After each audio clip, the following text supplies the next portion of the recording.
You are listening to Alex Nanlohi Podcast, to know the Lord and to make Him known.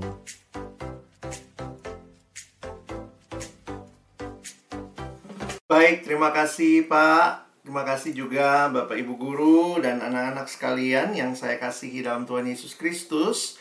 Kita masuk dalam sesi yang kedua ini berbicara tentang Discovering Your Future. Kalau di sesi yang pertama, Kak Alex banyak bagikan tentang prinsip kebenaran firman yang harusnya juga menjadi pegangan bagi teman-teman sekalian memasuki masa depan, percaya sungguh pada Tuhan. Maka bagian yang kedua, saya akan banyak bicara hal yang lebih praktis dan mungkin banyak tanya jawab nanti. Silahkan apa yang teman-teman ingin sampaikan, tanyakan, nanti ada waktunya ya untuk kita berbagi. Kembali firman Tuhan yang kiranya meneguhkan kita. Saya ambil dari Mazmur 25 ayat 8-10. Ini adalah juga jaminan, pimpinan dan penyertaan Tuhan. Pemazmur berkata, Tuhan itu baik dan benar, sebab itu Ia menunjukkan jalan kepada orang yang sesat. Ia membimbing orang-orang yang rendah hati menurut hukum, dan Ia mengajarkan jalannya kepada orang-orang yang rendah hati. Dan ayat yang ke-10, segala jalan Tuhan adalah kasih setia dan kebenaran bagi orang yang berpegang pada perjanjiannya dan peringatan-peringatannya. Kiranya ayat firman Tuhan ini meneguhkan kita untuk melangkah maju. Nah, apa saja prinsip yang penting ya? Apa saja prinsip yang penting di dalam menggumulkan akan masa depan? Nah, saya melihat memang kita dikasih sama Tuhan yang tadi di bagian sesi pertama Kak Alex ingatkan, Tuhan memberikan kita juga akal budi, pemikiran yang menolong kita juga untuk merencanakan masa depan. Nah, saya pikir mari belajar juga dalam beberapa buku prinsip manajemen, prinsip merencanakan kehidupan.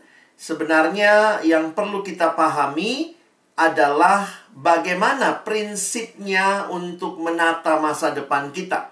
Kadang-kadang pertanyaannya begini ya, mana yang lebih dulu nih? Pilih jurusan kuliah atau pilih pekerjaan? Nah, sebenarnya sama juga ya, seperti orang-orang yang menggumulkan jurusan sebenarnya. Kadang-kadang ada yang bingung gitu ya. Pernah dulu banyak yang bertanya, khususnya waktu masa yang lalu, di mana orang milih jurusannya pas naik kelas 2 SMA. Saya IPA atau IPS ya Kak? Gitu ya, banyak yang bertanya. IPA atau IPS, bagaimana saya memilihnya? Nah, saya pikir salah satu yang paling sederhana adalah saya tanya dulu, kamu mau jadi apa? Saya pengen jadi dokter sih Kak. Ya sudah, IPA gitu ya. Sederhananya seperti itu. Makanya di dalam kita merencanakan, saya pikir yang harusnya juga kita tidak boleh lupa adalah mari mulai dari akhir. Start from the end of mind. Apa sih yang jadi tujuan akhirnya? Nah, tadi kita sudah belajar di sesi yang pertama bahwa tujuan akhir dalam hidup kita sebenarnya kalau kita menghayati kehidupan kita yang dicipta oleh Tuhan, seharusnya semuanya di dalam ceritanya Tuhan untuk kemuliaan Tuhan. Tetapi bagaimana kita menggumulkan langkah demi langkahnya? Nah, seringkali kita bicara sekali lagi tentang panggilan. Tuhan mau apa sih Kak dalam hidup saya? Tuhan panggil saya jadi apa? Nah, saya ingin mengajak kita melihat istilah dulu. Kak Alex klarifikasi dulu istilah ya. Saya secara pribadi dalam pergumulan tentang panggilan hidup, saya melihat bahwa calling atau panggilan itu sebenarnya tidak identik dengan job. Jadi, calling atau cakupan panggilan itu sebenarnya lebih luas dari pekerjaan. Jadi kalau kita mau belajar melihat hidup kita di hadapan Tuhan, sebenarnya kita bisa memahaminya begini. Kalau kita belajar matematika ya, panggilan itu himpunan semestanya. Sementara pekerjaan itu adalah salah satu bagian di dalamnya. Nah, kenapa saya harus klarifikasi ini? Karena di dalam konteks orang Kristen, banyak kali kalau kita bicara panggilan, langsung bicara mau jadi apa. Dan waktu bicara mau jadi apa, itu masalahnya adalah pekerjaannya. Dia panggilannya apa? Oh, dia panggilannya guru. Jadi seolah-olah calling equal job. Tapi bagi saya nampaknya tidak demikian. Saya menggambarkannya kira-kira seperti ini. Calling Tuhan buat kita tuh luas sekali, Bapak, Ibu, dan anak-anak sekalian. Callingnya Tuhan bagi kita itu luas.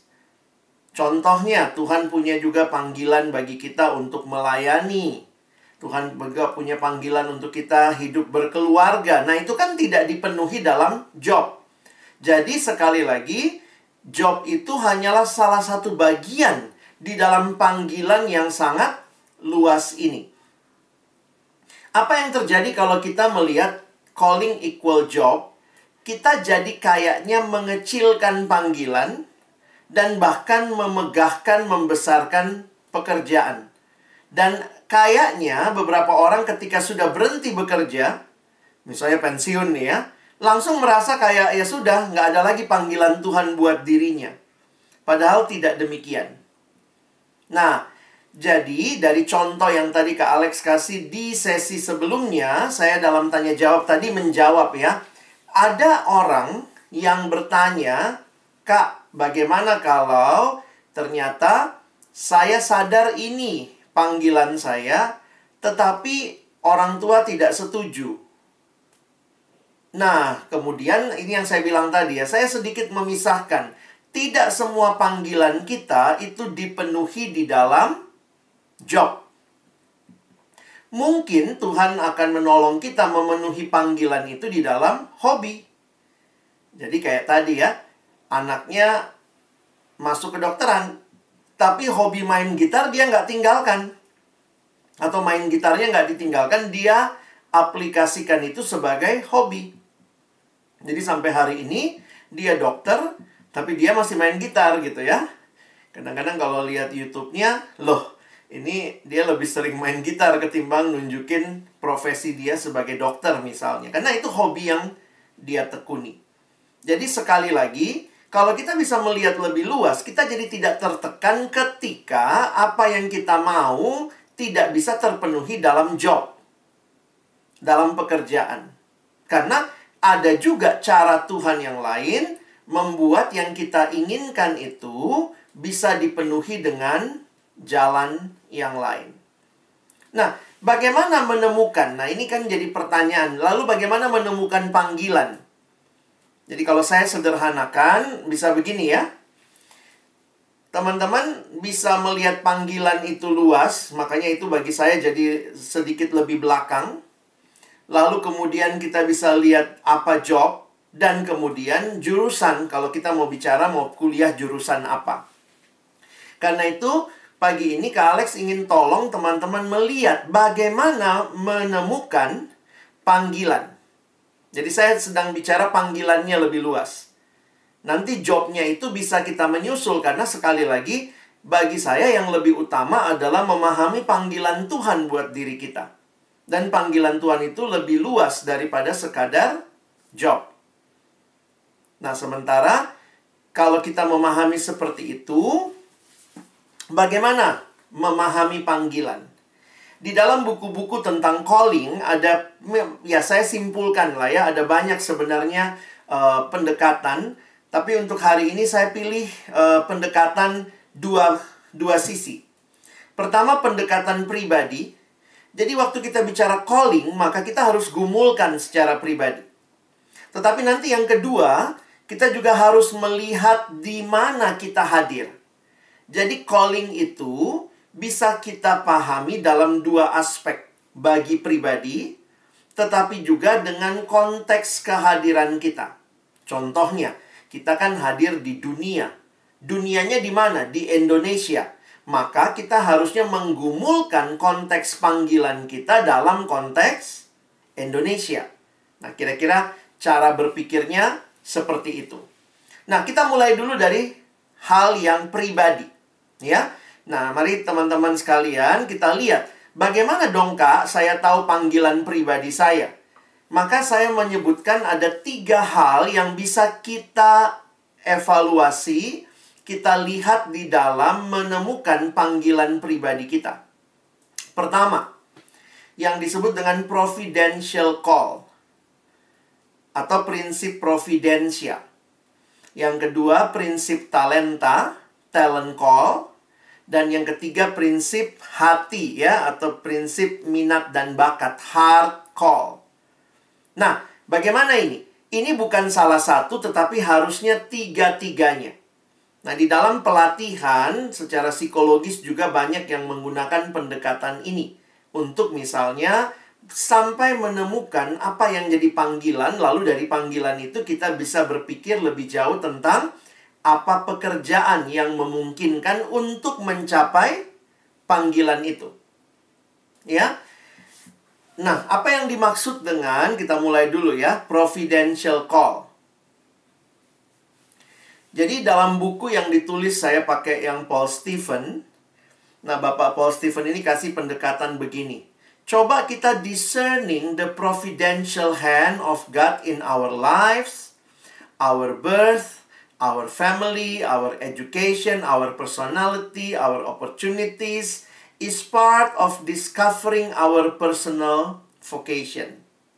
Jadi secara sederhana biasanya teman-teman, mari kita coba menelusuri hidup kita sejauh ini. Lihat pimpinan dan pemeliharaan Tuhan atas kehidupanmu sampai sejauh ini. Nah, di dalam beberapa pendekatan biasanya kita disuruh bikin misalnya family tree, atau kita diminta untuk membuat life map. Coba kita lihat ya. Misalnya waktu umur sekian, apa yang terjadi? Apa highlight-nya? Terus lihat bagaimana pimpinan Tuhan di situ.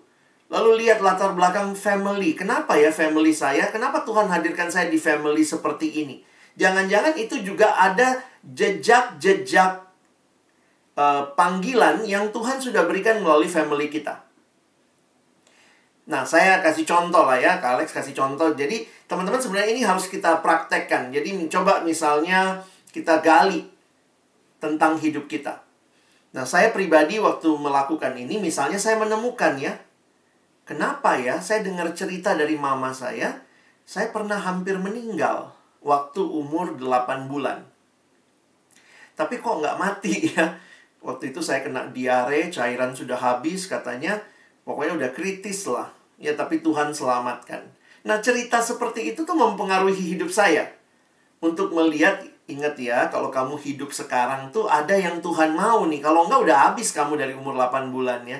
Jadi cerita itu mempengaruhi saya melihat hidup. Lalu kemudian saya lihat misalnya, saya dari kecil, misalnya sudah ada dalam keluarga yang terbiasa berbagi dengan orang lain. Jadi itu kan bukan hal yang kebetulan ya, Tuhan taruh kita di keluarga yang biasa berbagi. Terus kemudian saya punya pengalaman dengan perbedaan personality ya. Saya punya pengalaman dengan perbedaan. Karena di keluarga tuh semua orang beda-beda gitu personalitinya. Lalu dari ras yang berbeda. Papa saya orang pribumi, Ambon asli. Mama saya orang Manado, Tionghoa. Jadi saya udah terbiasa dari kecil dengan lihat hitam dan putih gitu ya. Itu bukan hal yang... Nah, itu semua sebenarnya cara-caranya Tuhan membuat kita juga bisa melihat apa yang Tuhan berikan sebagai panggilan kita. Apa yang Tuhan kasih di keluarga, di kelahiran kita, di sejarah hidup kita. Terus nggak kebetulan misalnya, teman-teman, kebetulan nggak sih sekolah di Metodis? Apa sih yang Tuhan lagi bentuk buat kamu di Metodis? Mungkin kamu bisa refleksikan, iya ya, di Metodis ini saya bisa lebih serius dengan kerohanian.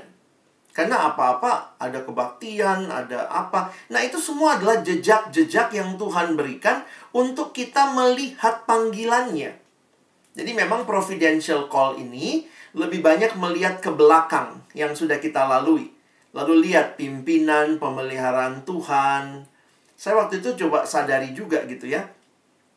Iya ya, kalau misalnya saya nggak masuk sekolah, karena saya ingat saya sekolahnya itu, saya sempat di SMA, saya sempat di sekolah swasta, lalu kemudian saya sempat ke sekolah negeri gitu. Jadi itu jadi kayak juga pengalaman yang Tuhan berikan buat saya.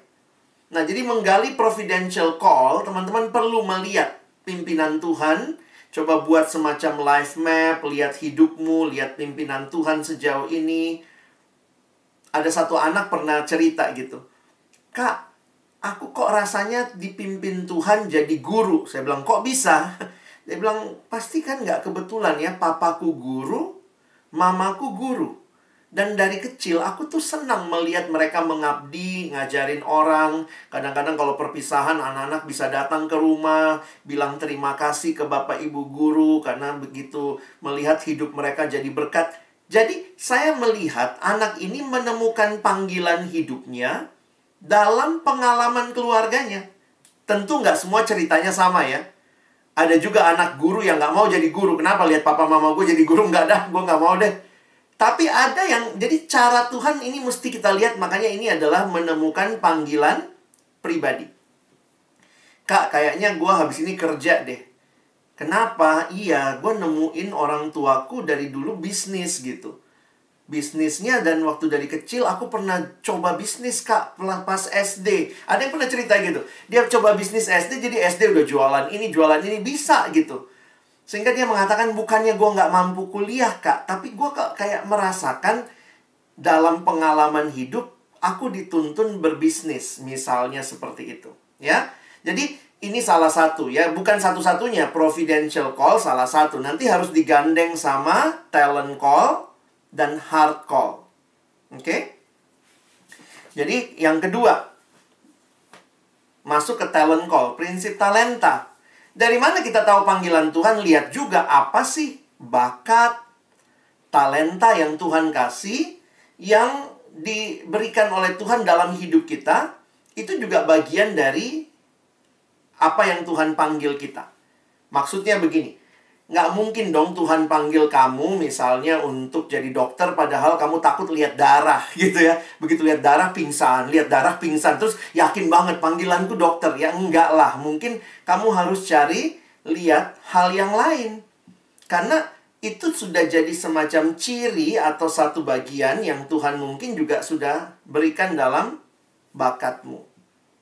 Jadi saya ketemu juga ya beberapa teman, karena kita kalau bicara bakat ini sangat tergantung dari apa yang kita sadari Tuhan berikan. Tentu kalau dia lihat darahnya takut karena trauma, lama-lama kalau dia dibiasakan oke. Tapi ada orang yang memang kayak nggak bisa lihat darah, ya udah jangan mimpi jadi dokter lah, kira-kira begitu ya. Ntar tiap kali mau operasi pingsan gitu ya, nggak jadi operasinya. Nah, saya ketemu juga begini. Seorang teman dalam pergumulan kehidupan, dia sangat melihat talentanya di dalam bidang manajemen. Nah, waktu itu dia masuk teknik, dan dia dapatnya teknik teknik industri, TI. Nah, kalau kalian belajar teknik yang ada manajemennya tuh teknik industri. Nah, jadi dia tuh menemukan tuh, dia punya bakat di situ, nilai-nilainya di mafia, matematika, fisika, kimia misalnya bagus. Jadi memang dia talentanya di situ. Sementara ada yang nemukan gitu ya, wah saya nih kayaknya kuatnya dihafal, Kak. Jadi dia akhirnya mungkin di IPS ya sangat bersinar gitu. Jadi sebenarnya kita mesti melihat. Kadang-kadang kita nggak hanya cuma bisa lihat satu, kita harus kaitkan sama tadi ya. Providential call, lalu talent call. Lihat talenta-talentamu. Nah, di dalam menyadari talenta-talenta kita, perlu juga tanya sama orang yang kenal dengan kita. Ya, contohnya, mungkin kalau di sekolah kan ada bapak ibu guru, kalau di rumah ya orang tua ya. Tapi ya orang tua bisa bias juga, karena anak ya. Apalagi kalau orang tuanya pengen anaknya masuk dokter, apa-apa bapaknya bilang, pokoknya kamu bagus deh gitu ya, bisa bias. Tapi kita bisa tanya sama temen, sama orang tua, sama guru, sama mungkin pembimbing di gereja yang kenal kita mungkin dari sisi yang lebih luas, atau bukan lebih luas, sisi yang berbeda dengan yang dikenal orang tua di rumah. Nah, jadi teman-teman juga bisa lihat. Misalnya ada teman yang konfirmasi, iya ya memang suaramu bagus gitu. Kalau tuh dia, saya mau jadi penyanyi, emang suaramu bagus gitu. Tapi kalau ada yang bilang, kayaknya lu doang deh yang ngerasa suara lu bagus. Nah, itu mesti hati-hati ya. Jadi talenta itu salah satunya juga dikonfirmasi oleh lingkungan di mana kita ada. Nah, yang terakhir ini heart call. Nah, ini prinsip minat dan kesukaan. Secara prinsip dikatakan begini ya, Roh Kudus tidak hanya memberi kemampuan, talent tadi, tetapi kita juga menyadari Roh Kudus juga memberikan keinginan, bahkan kesukaan untuk bidang kerja tertentu. Jadi Bapak Paul Stephen dalam bukunya mengatakan, it is entirely ordinary for God to create a desire, menciptakan keinginan in our hearts to do the very thing needed, whether in the church or in the world. Jadi kita juga mesti melihat ya, apakah kita senang dengan itu. Itu membangkitkan minat kita. Ada passion di situ. Jadi bagaimana cara tahu apa saja yang mungkin jadi panggilan kita? Daftarin apa mungkin minatmu, bebanmu, kepedulianmu. Kenapa ya Kak, aku kalau lihat orang miskin itu tuh hatiku tergerak banget. Kayaknya ingin menyapa. Kadang-kadang aku nggak bisa bantu sih Kak. Aku pingin sapa aja gitu. Makanya satu teman, dia kalau lewat dulu, kami kalau lewat di atas jembatan penyeberangan, itu kan ada pengemis yang duduk di situ ya. Dia kadang nggak ngasih duit, tapi dia berhenti menyapa. Selamat siang Bu. Bu, sehat? Oh iya ya, baik-baik ya Bu. Terus dia nggak ngasih duit gitu. Tapi dia punya hati yang peduli. Nah itu semua kalian mesti lihat. Karena nggak semua orang ternyata Tuhan kasih heart call yang sama. Ya. Nah, jadi teman-teman, coba dipadukan. Untuk menemukan panggilan. Ini belum bicara job ya. Untuk menemukan panggilan dulu yang luas itu. Nah, saya kasih contoh ya. Satu kali ada satu teman, waktu dia menemukan ini semua, akhirnya dia sadar ya. Dia itu secara profesi dokter gigi. Dia kuliah di kedokteran gigi dan jadi dokter gigi. Tetapi waktu dia melakukan menggali calling ini, dia sadar dia juga dikasih Tuhan kemampuan bercerita ke anak-anak. Ya, dia dikasih kemampuan bercerita ke anak-anak. Dan lebih unik lagi, dia itu kayak Tuhan kasih beban untuk anak-anak marginal. Jadi anak-anak pemulung, anak-anak orang-orang yang tinggal di bawah kolong jembatan.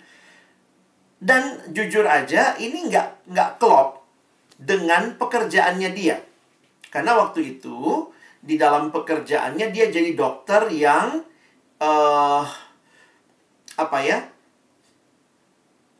lebih kepada kecantikan gigi, yang pasang kawat, yang apa gitu ya. Dan itu sebagai dokter gigi yang spesialis itu ya orang miskin, ya maaf kata lah ya, dengan hal seperti itu kan agak sulit ya. Pakai pasang kawat gigi dan segala macam. Jadi waktu itu dia bergumul tuh.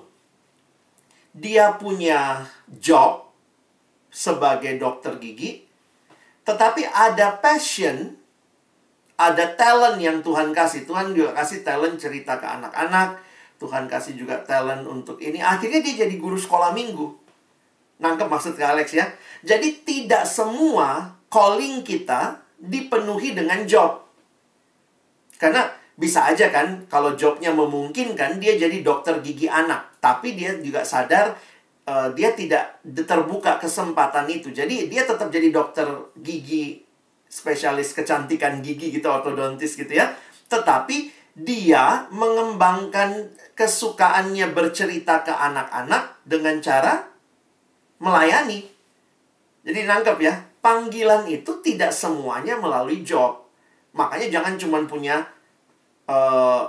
job nanti ya, tetap juga mesti gali. Siapa tahu Tuhan titipkan panggilan untuk teman-teman terlibat pelayanan. Jadi teman saya ini dia guru sekolah minggu, dia ngajar, tapi kemudian dia tetap juga merasa dia punya beban untuk anak-anak marginal. Jadi apa yang dia lakukan? Dia punya pelayanan pribadi, teman-teman.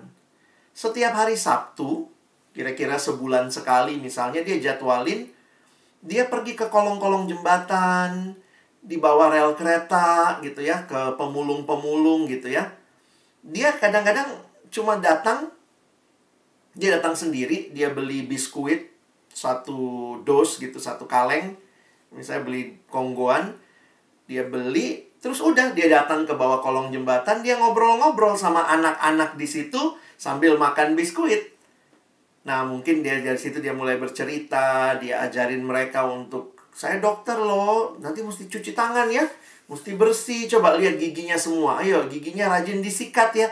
Jadi, teman-teman, itu bukan pekerjaan dia, tetapi itu beban pribadi yang Tuhan kasih, yang dia bisa penuhi melalui pelayanan pribadi dia. Jadi sekali lagi, jangan melihat panggilan sama dengan job. Nanti kita terlalu sibuk melihat hidup hanya kerja. Sibuk melihat hidup hanya kuliah. Untuk beberapa teman, apalagi kalau ternyata kuliahmu belum tentu jurusan yang kamu mau pada awalnya. Itu kan bergumul juga. Bagaimana dengan hobi-hobi saya, Kak? Ya silahkan kembangkan sebagai hobi. Tapi mungkin bukan sebagai jurusan kuliah. Nah, jadi saya harap cara pandang ini membukakan teman-teman. Jadi yang kalian perlu terus gumulkan dalam hidup, cari panggilanmu. Gali providential call-mu, lihat ya. Terus gali lagi hidupmu, lihat talenta-talenta yang Tuhan kasih. Lalu kemudian lihat lagi apa yang menjadi passion hatimu. Nah, selain itu tentu ya yang membimbing kita adalah firman Tuhan. Firman-Mu itu pelita bagi kakiku, terang bagi jalanku. Hidup dalam relasi dengan Tuhan, miliki kehidupan yang berdoa. Karena doa itu memurnikan motivasi kita, menguatkan motivasi kita, dan doa juga menajamkan visi dari Allah bagi kita. Nah, di sisi lain, yang tadi Kak Alex bilang, ingat baik-baik, ada orang-orang yang juga Tuhan hadirkan untuk menolong kita menemukan panggilan kita. Makanya komunitas ini penting. Tentu masukan dari komunitas itu bukan keputusan, ya itu masukan. Misalnya ada yang bilang, kayaknya kamu apa ya?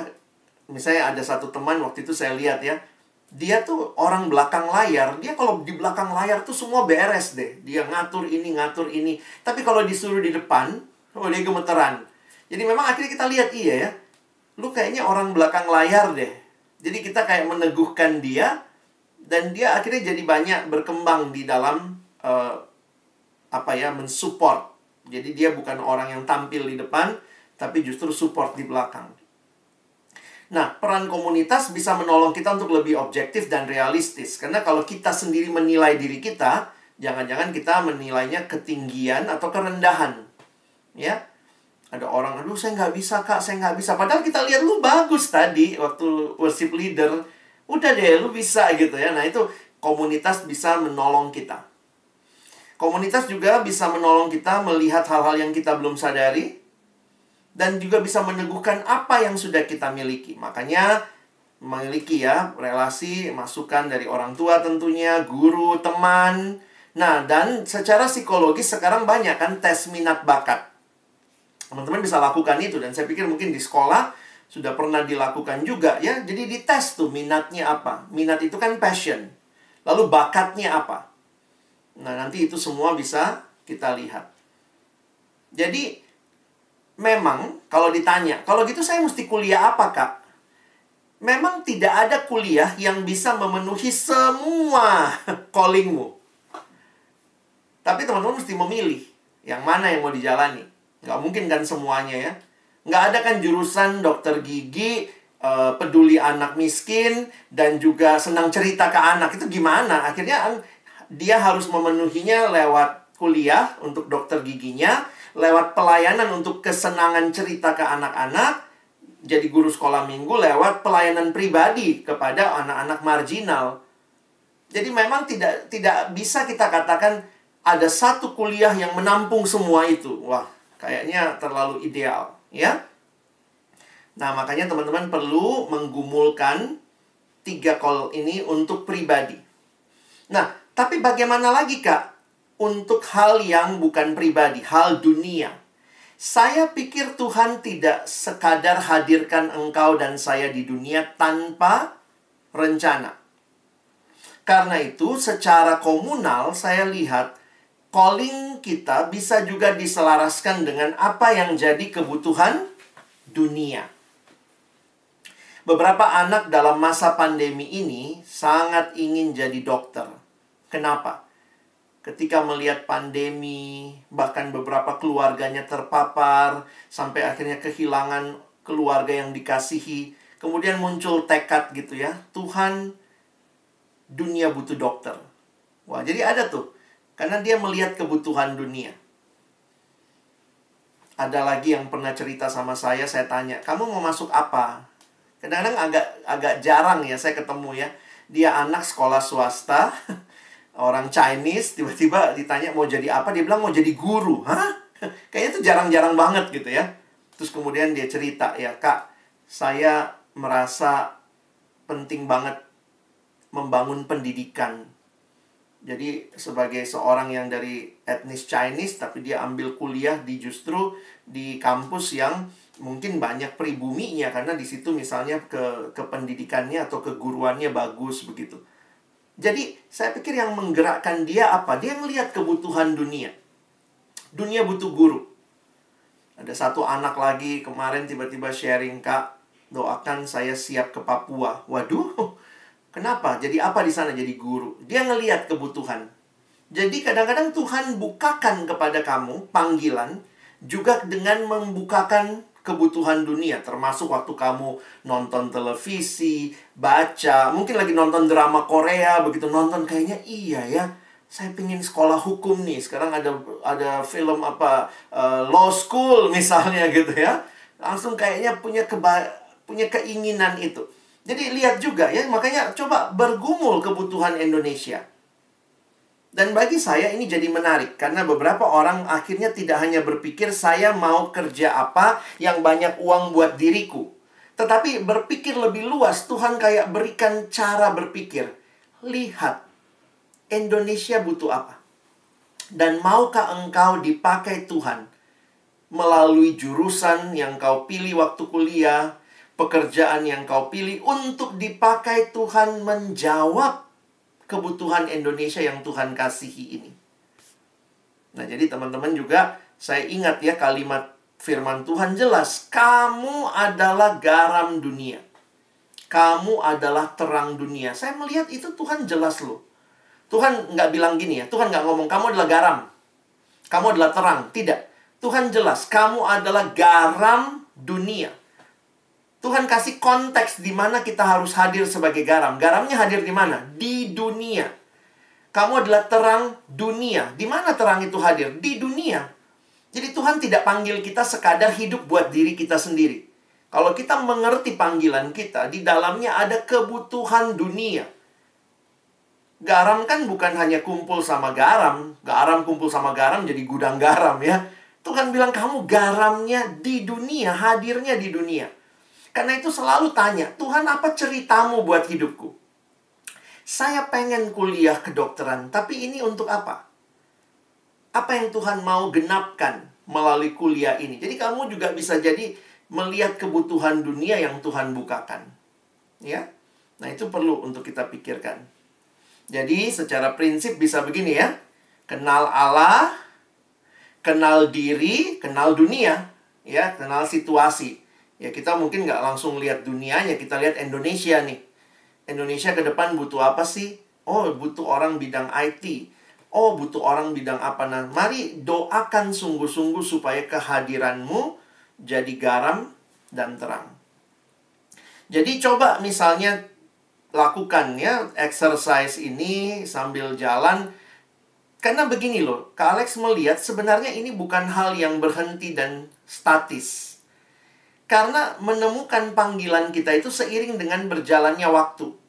Termasuk waktu kamu masuk kuliah nih. Waktu kamu masuk kuliah di situ kamu makin ngerti. Iya ya, saya senang hukum, tapi hukum apanya nih? Di kuliah hukum kan ada lagi spesifiknya. Ada hukum lingkungan, ada hukum internasional, ada hukum dagang. Jadi kadang-kadang waktu kita masuk pun kayak Tuhan makin bukakan panggilan-panggilan. Masuk manajemen, ternyata dia lebih senang manajemennya apa nih? Perusahaan kah? Ternyata lebih senang manajerial HRD kah? Jadi tetap terus gumulkan ya. What is your calling ya? Coba list dari yang kamu temukan ya. Dan nanti kemudian kamu bisa lihat yang mana yang dipenuhi dengan job. Berarti kuliahnya juga carilah yang dekat sama nanti mau jadi apa. Ya kira-kira begitu. Tapi ada yang dipenuhi dengan pelayanan di gereja, ada yang dipenuhi dengan berkeluarga. Kan nggak ada pekerjaan menikah ya. Menikah itu panggilan keluarga, makanya saya bikin bubble-nya terpisah ya. Makanya tadi Kak Alex tadi simpulkan, tidak ada sebenarnya satu job, pekerjaan pun yang bisa menampung keseluruhan panggilan kita. Tapi kalau begitu, carilah job yang paling maksimal menolongmu untuk memaksimalkan panggilanmu. Jadi itu bisa kita lihat ya. Tetapi selain itu terbukalah juga untuk terlibat. Makanya nanti tetap melayani. Misalnya saya bagus suaranya, tapi dia tidak jadi penyanyi kan, taunya jadi ahli hukum. Maka mungkin suara yang bagus dia pakai di pelayanan. Jadi worship leader, jadi singer. Jadi jangan menyia-nyiakan semua yang Tuhan sudah titipkan. Kembangkan sebagai hobi mungkin. Dan lain-lain ya, maksimalkan panggilanmu.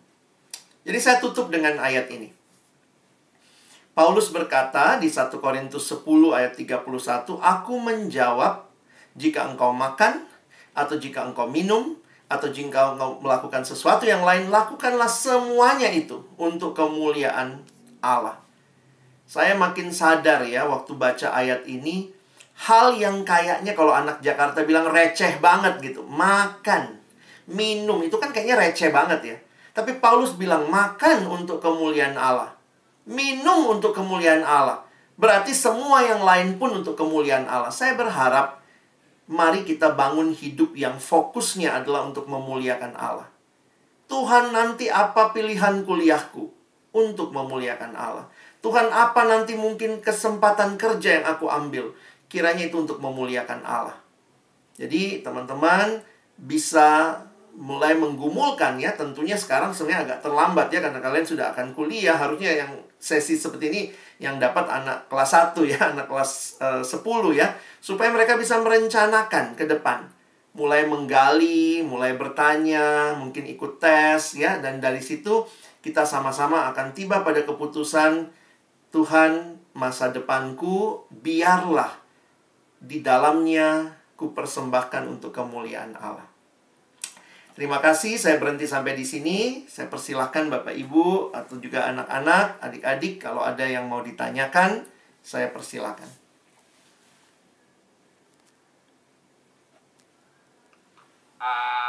Para siswa sekalian, demikian tadi yang disampaikan oleh Bapak Pendeta Alex Nanlohi, bisa memperlengkapi kita supaya kita bisa lebih lagi dalam memilih ya pekerjaan atau job dan panggilan kita ya. Nah, dijelaskan beda oleh Bapak Pendeta tadi apa bedanya panggilan dan pekerjaan atau job ya. Berkaitan dengan studi kalian yang sebentar lagi kalian akan masuk ke perguruan tinggi ya, atau misalnya mau bekerja ya.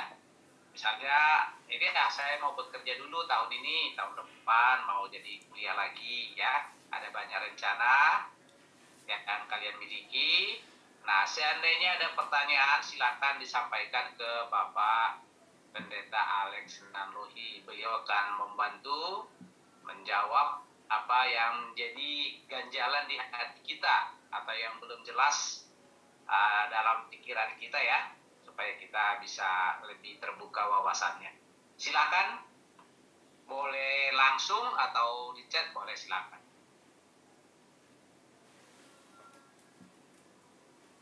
Oke, Kak Alex, kadang ada seperti ini kan masa pandemi ini kan membosankan sekali ya, PJJ tiap hari segala macam. Sometimes tuh ada teman-teman yang habis ini langsung mikir, gue stop dulu dah, nggak usah kuliah gitu, karena habis ini toh kuliahnya juga belum tentu offsite, tapi tetap online gitu. Tapi sebenarnya keputusan itu tuh bukan karena memang dia nggak pingin kuliah mau bekerja atau apa karena kebosanan begitu. Nah, menurut Kak Alex, benar. Nah, menurut Kak Alex sendiri gimana sih caranya supaya dia termotivasi kembali gitu, supaya dia nggak cuma ya lihat situasi nggak bakalan selesai dalam waktu dekat, ya udahlah gue stop dulu gitu. Thank you. Makasih Bu. Ya mungkin buat teman-teman sekalian, kita harus merencanakan hidup itu jangka panjang. Dan kita mesti sadari kebosanan itu mungkin terjadi di dalam beberapa tahapan kehidupan. Nanti waktu masuk kuliah pun ada juga yang bosan, bikin skripsi nggak kelar-kelar, bosan gitu ya. Dosennya susah dikontak. Yang masuk dunia kerja pun bisa bosan gitu. Bangun pagi, kerja, pulang sore, besok begitu lagi. Bayangkan itu membosankan juga. Jadi sebenarnya yang kita alami ini hanyalah salah satu bagian dalam hidup. Sehingga saya harus ingatkan, mungkin yang kayak Ibu katakan tadi, ini bukan segala-galanya. Hidup itu bukan karena bosan hari ini ya stop gitu. Kalau begitu caramu menghadapi hidup, wah sedih sekali sebenarnya kehidupannya. Harusnya kita belajar melihat melampaui hal itu. Tentu kita berharap pandemi ini nggak selamanya. Tetapi waktu ini terjadi ya inilah yang the best we can do.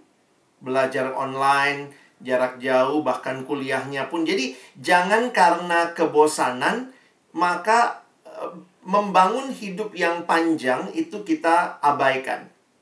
Di sisi lain saya juga ingatkan soal umur. Menunda 1 tahun, umurmu nambah setahun. Jadi itu logika yang harus kamu lihat juga. Di saat yang sama teman-temanmu sudah maju, kamu tertahan. Dan waktu ditanya alasannya kenapa waktu itu, hanya bosan. Nah itu sedih sekali kalau menurut saya. Jadi belajar melihat hidup itu. Tadi sebenarnya saya udah banyak ngomong di depan, jangan minta hidup yang tanpa pergumulan, karena nggak ada hidup kayak begitu. Tetapi mari belajar menghadapi pergumulan itu. Saya beberapa kali ketemu dengan siswa yang bicara bosan. Tapi kemudian saya bilang gini, memangnya kalau kita tidak online begini bosan nggak? Kamu main game aja yang sangat online bisa bosan kok. Kalau nggak bosan kan gamemu nggak nambah, itu aja terus. Tapi kenapa kita selalu, itu kita manusia yang selalu punya rasa bosan. Jadi jangan mengatasi, jangan memplanning hidup hanya gara-gara rasa bosan lalu menyetop sesuatu yang jangka panjang. Jadi itu masalah cara melihat mungkin Bu ya. Kalau saya lihat teman-teman perlu terbuka melihat lebih jauh, lebih luas. Dari Palenia 12 IP1. Perlu saya baca Pak atau langsung aja? Oke. Bagaimana saya baca langsung ya Pak? Bagaimana cara mengatur prioritas yang baik untuk anak muda sekarang itu sebaiknya bagaimana ya? Baik. Thank you Valenia. Memang prioritas ini juga jadi satu pergumulan yang penting karena prioritas itu ada kaitannya sama waktu. Waktu dan juga kenapa muncul prioritas? Karena tidak semua hal bisa kita capai di dalam waktu yang sama. Itu kenapa ada prioritas. Sedikit saya coba share screen ya. Sebenarnya materi saya banyak gitu. Cuma tetap harus dipilah-pilih ya karena waktu kita terbatas.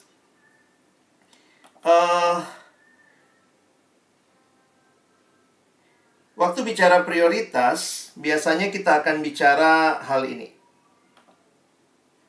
Masalah strategi untuk mengatur waktu dan juga sebenarnya kalau dibilang membagi waktu, sebenarnya nggak pas juga ya. Makanya ada yang bilang time management, how to manage time. Sebenarnya semua orang kan kita dapat waktu hidup yang sama. 24 jam satu hari. Nggak ada kan yang dapat lebih atau kurang. Waduh Kak, saya cuma dapat 25 jam, saya cuma dapat 23. Kita semua sama. Makanya sebenarnya dalam ilmu manajemen dikatakan bukannya manajemen waktu, tapi manajemen hidup di dalam waktu. We are not managing the time, but we are managing our own self. Nah, makanya di dalam tips tentang waktu ini, tentang prioritas itu muncul kuadran waktu, ya, yang digambar seperti ini. Jadi dibuat dalam matriks antara penting dan urgent. Penting dan urgent ini masalahnya akhirnya disebut krisis, karena itu orang yang suka menunda-nunda. Tetapi ada juga hal yang tidak urgent, tapi penting. Nah, itu orang yang suka menentukan prioritas. Itu kuadran pencegahan. Lalu ada kuadran tidak penting, tapi urgent. Itu interupsi. Sementara ada lagi kuadran tidak urgent, tidak penting. Itu leisure time, waktu luang. Nah, kalau kita lihat seperti ini memberikan kesadaran kepada kita bahwa ada hal yang penting dan tidak penting, tetapi waktu kita terbatas. Karena itu muncul kuadran ini. Nah, kita harusnya memperbesar kuadran berapa? Kuadran 2, pencegahan. Jadi, disinilah orang-orang yang bisa menentukan prioritas. Hari ini apa yang mesti dilakukan? Sebagai contoh, kalau kamu hidupnya besar di kuadran 1, itu kamu awet muda tuh. Maaf, awet muda maksudnya masih muda cepat mati ya. Masih muda udah awet kamu di peti ya. Karena semuanya krisis. Ya. Besok ulangan 17 bab. Penting nggak? Ya penting ulangan. Tapi urgent. Kenapa? Udah besok. Padahal mungkin sudah dikasih tahu dari sebulan sebelumnya. Jadi orang-orang yang sistem kebut semalam ya, sistem belajarnya pokoknya ya sekadar belajar cepat gitu, tidak mulai dengan menyicil. Nah, ini biasanya krisis itu selalu bikin jantungan. Karena udah besok, wah udah besok gitu ya. Nah, poinnya kalau kamu terbiasa seperti itu di SMA, di kuliah itu lebih sulit biasanya. Karena di kuliah itu tidak terlalu sering diingat-ingatin kayak Bapak Ibu guru ya, jangan lupa nak, besok ini ya, nanti kemudian remedial pun diingetin apa. Aduh, di kuliah tuh kamu wajib ngatur waktumu sendiri. Nah, makanya jangan banyak di kuadran 1, 2, 1, 3, dan 4. Harus perbesar kuadran 2. Kalau kuadran 3 itu interupsi. Ada orang yang begini, ayo jalan ke mall, ikut. Temennya, ayo pergi ke sini, ikut. Makanya dia yes man, yes man. Dia nggak tahu ini ternyata jam harus belajar. Besok kuis, besok ulangan. Kalau dia cuma yes semua ajakan teman, itu tidak penting tapi urgent. Ayolah, kalau nggak hari ini jalan, nggak bisa nih, harus hari ini. Padahal besok ada ulangan, ada ujian. Nah, itu orang nggak tahu prioritas. Nah, yang lebih parah yang pemalas ya. Tidak penting, tidak urgent. Nonton sinetron atau nonton drama Korea berseri-seri. Tidak penting, tidak urgent. Kalau memang libur mungkin no problem. Tapi kalau gara-gara nonton drama Korea kamu jadi nggak tahu prioritas, nah ini bagi saya udah kecanduan. Secara sederhana saya lihat ciri awal kecanduan itu, dia nggak bisa lagi membedakan mana kebutuhan, mana keinginan.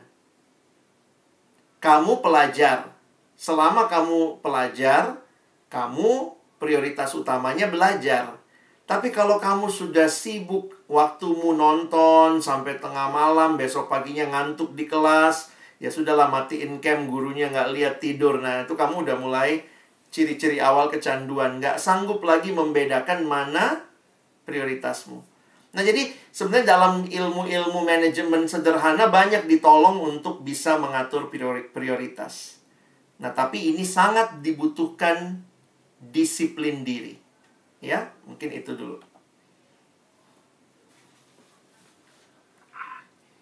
Baik, itu tadi ya, Pak Len ya. Yang berikut dari Christabella Kostan ini. Baik. Ya, saya juga ini Pak ini. Saya sama nih. Saya seperti orang tuanya Christabel ini. Oh, okay. Anak saya itu maunya jurusan ini. Saya selalu arahin, wah enggak nak, jurusan ini yang penting gitu ya. Iya, iya. Karena saya lihat, nah itu ya. Ini Pak, silakan Pak. Yang kedua dari Christabel Kostan. Iya. Ya, jadi begini ya. Ini memang pergumulan. Tapi kalau saya boleh kasih tips ya.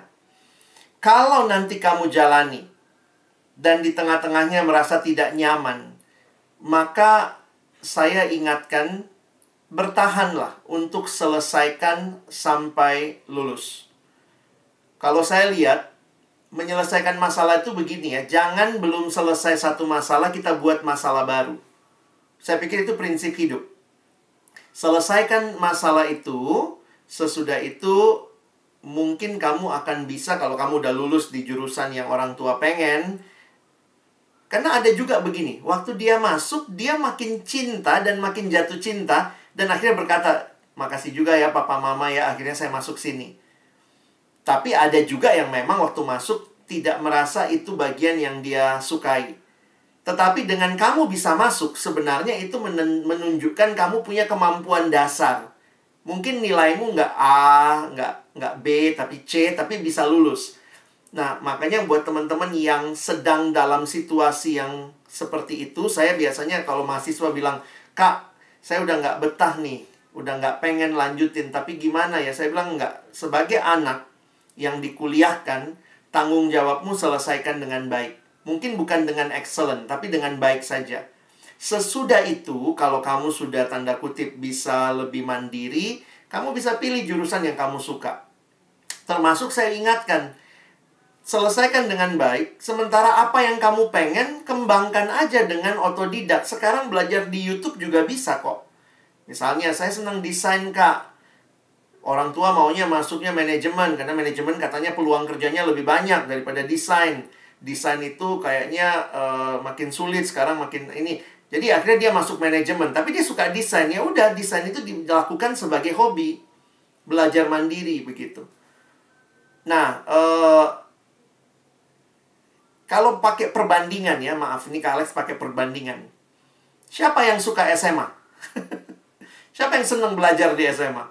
Jujur-jujur aja kita juga nggak suka-suka amat kok. Tapi kita harus selesaikan, karena itu bentuk tanggung jawab kita. Kenapa? Karena saya melihat begini. Di masa-masa kita menyelesaikan, sebenarnya kuliah itu tidak cuma ngajarin ilmunya. Kalau boleh berbagi ya. Sebagai orang yang sudah lebih tua dari teman-teman gitu ya. Bapak Ibu juga pasti punya pengalaman yang sama. Di dalam banyak kesempatan hidup, tidak semua itu kita dapat ilmunya di sekolah. Tetapi sekolah itu bahkan mengajarkan lebih dari ilmu. Sekolah mengajarkan ketekunan, kerjakan ya nak sampai bisa. Remet lagi deh. Coba bikin lagi. Minggu depan ujian 17 bab. Kenapa? Kamu mau diuji ketekunannya. Jadi kadang-kadang jujur aja ya, beberapa ilmu yang saya dapat dalam sekolah itu belum tentu ilmu yang saya suka. Tetapi proses belajarnya itu ternyata jadi cara Tuhan menolong saya lebih beriman. Misalnya, aduh Tuhan gimana nih? Akhirnya berdoa, Tuhan tolong nih. Terus di situ saya belajar lebih tekun. Di situ saya belajar untuk cari teman, belajar kelompok. Di situ saya jadi belajar untuk berkomunikasi dengan baik dengan guru, bertanya, bagaimana menolong untuk kita bisa melalui. Jadi kuliah pun begitu. Makanya buat teman-teman yang bilang, Kak, ini bukan jurusan yang saya pengen. Waktu saya masukin, bener, saya nggak pengen. Saya bilang, selesaikan. Karena proses menyelesaikannya, Tuhan mungkin mengajarkan kamu banyak hal yang lain. Ya, sesudah itu silakan mungkin kalau kamu bisa menentukan. Karena gini, saya ketemu juga orang yang dia pengen banget jurusan itu. Begitu masuk, dia bilang, jauh banget, Kak, sama yang saya pikirkan. Nah, kan jadi sebenarnya kita itu manusia yang nggak pernah ada puasnya. Jadi hati-hati ketika belum selesai satu masalah, kita langsung pindah ke tempat lain. Nanti di sana nggak puas, pindah lagi. Saya ketemu teman yang nggak lulus-lulus sampai hari ini dan sudah pindah 4 universitas. Karena saya bilang kamu tidak belajar setia. Mungkin itu dulu. Pak, ini nyambung pertanyaan Iya. Isabel ya. Silakan, Kalau Bu. yang Isabel tanyakan itu kan berkaitan dengan kuliah umum.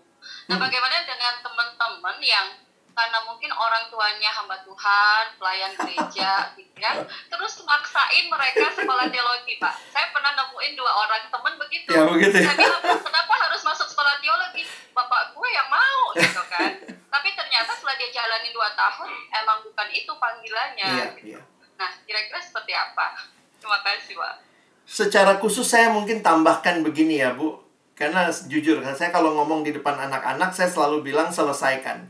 Tapi kalau ada satu keyakinan yang dalam, yang sangat yakin, dan konsultasi dengan berbagai orang yang membuat teman-teman mungkin kalau terus di situ kamu mengalami ciri-ciri awal depresi, saya usulkan kamu keluar. Karena saya ketemu beberapa anak yang sudah sampai mengalami gangguan kejiwaan karena tidak suka dengan jurusan itu. Tetapi beberapa yang lain sih bukan masalah nggak suka. Makanya tadi saya kasih perbandingan. Kalian di SMA ini kan suka apa nggak sih belajar? Nggak suka-suka amat kan? Tapi kan tetap dijalani. Tapi kalau sampai kamu sampai terganggu mentalnya, tiap kali mau ke sekolah muntah, tiap kali mau ke sekolah aneh, saya pikir orang tuamu juga akan keluarin kamu dari sekolah. Tapi kalau tidak ada gejala-gejala seperti itu, jangan buat-buat diri depresi. Karena cuman males sebenarnya, pada dasarnya males aja nyelesain gitu. Saya pikir salah satu bentuk tanggung jawab kita adalah kita menyelesaikan. Kecuali ada tanda yang sangat jelas, ada pergumulan yang sangat dalam, ada ciri-ciri kesehatan fisik dan mental yang terganggu, silakan keluar. Karena itu sudah tidak sehat untuk dirimu. Mungkin itu, Bu. Nah, inilah memang orang tua ya. Kadang-kadang tanpa sadar, ingat orang tua tuh mau yang baik buat kita. Tapi begitulah, cara dia menghayati baik sama kita menghayati baik belum tentu sama. Nah, di sini saya pikir memang kembangkan komunikasi ya. Mulailah, kalau nanti kalian jadi orang tua juga, kalian akan bisa sadar ya. Seperti yang Bapak Ibu ceritakan ini, ya memang itulah orang tua ya. Kita nggak mau anak kita salah jalan, nggak mau dia nyesal kemudian. Tapi tanpa sadar, kalau kita nggak hati-hati, kita malah memaksakan kehendak kita ketimbang mengajak diskusi dan memberi kebebasan.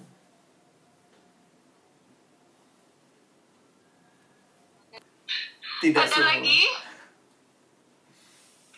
Ya, boleh tulis di chat box atau open mic kalian, silakan. Silakan, teman mau tanya apa? Pak, Ya. pendapat Bapak tentang kuliah apa? Bagi untuk orang yang itu, apa kuliah itu harus termasuk orang yang itu udah kayak kondisinya miskin dan dengan kondisi corona begini, apa namanya? Kuliah akan secara online dan online beberapa orang nggak akan itu.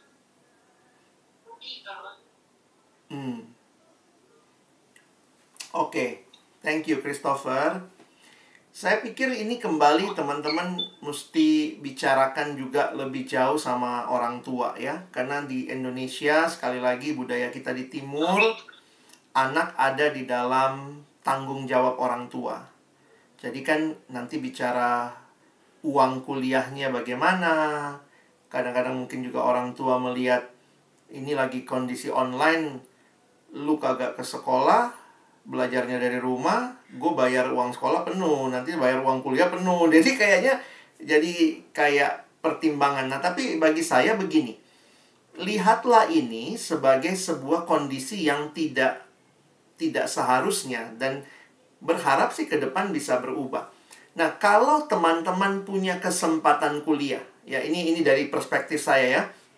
Kalau kalian punya kesempatan kuliah, orang tua tidak masalah dengan keuangan, maka saya dorong kalian cobalah untuk masuki kuliah. Karena sebenarnya kuliah itu juga kita dapat bukan cuma ilmunya, tapi yang saya bilang tadi ya, kita dapat misalnya ketekunannya, kita dikondisikan untuk mengerjakan tugas, kita dikondisikan ada ujian. Jadi sebenarnya jangan cuma lihat kuliah itu sebagai sebuah cara mencari gelar, tapi itulah bagian dari sekolah kehidupan kita. Nah, bagaimana buat teman-teman yang mungkin ada kesulitan dengan biaya? Kalau kalian punya kesulitan dengan biaya, maka teman-teman sebenarnya bisa juga ya, coba cari peluang-peluang beasiswa.